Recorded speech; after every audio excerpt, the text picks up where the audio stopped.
زندگی میں کچھ چیزیں ایسی ہوتی ہیں جو ہر حال میں اپنا رنگ دکھاتی ہیں، چاہے موسم بدلے یا حالات یہ اپنی خوبصورتی برقرار رکھتی ہیں۔ ایسی ہی ایک مثال ہمارے نبی کریم صلی اللہ علیہ وسلم نے ایک مومن کی دی ہے۔ کیا آپ نے کبھی سوچا ہے کہ ایک مومن کی زندگی کس طرح ہر مشکل اور خوشی میں دوسروں کے لیے نفع مند رہتی ہے؟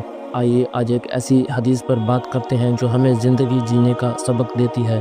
حدیث مبارکہ نبی کریم صلی اللہ علیہ وآلہ وسلم نے فرمایا، مومن کی مثال ایسے ہے جیسے ایک کھجور کا درخت جو ہر حال میں نفع دیتا ہے۔ اس حدیث کی تفسیر، اس حدیث میں مومن کی زندگی کو کھجور کے درخت سے تشبیہ دی گئی ہے۔ یہ درخت ہر موسم میں اپنے پھل، سایہ اور جڑوں سے فائدہ دیتا ہے۔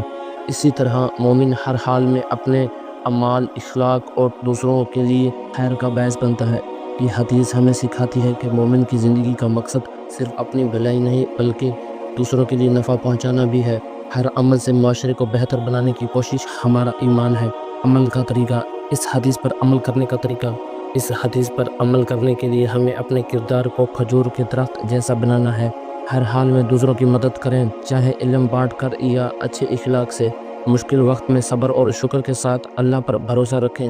اپنی زندگی کو اس طرح ڈھالیں کہ ہر عمل دوسرے کے لیے فائدہ مند ہو۔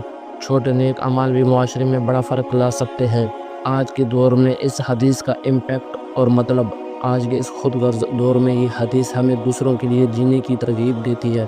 ایک مومن اپنے خاندان، رشتہ دار، حتیٰ کہ اجنبیوں کے لیے خیر کا باعث بنتا ہے۔ اس سے معاشرے میں محبت، ہمدردی اور یکجہتی بڑھتی ہے۔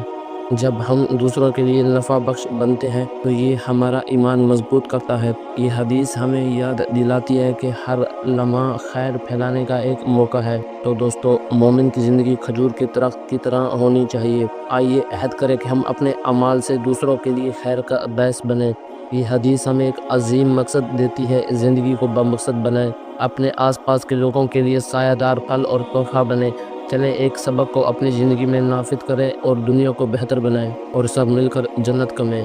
اللہ تعالیٰ مجھے اور آپ کو اس حدیث پر عمل کرنے کی توفیق عطا فرمائے۔ اللہ حافظ۔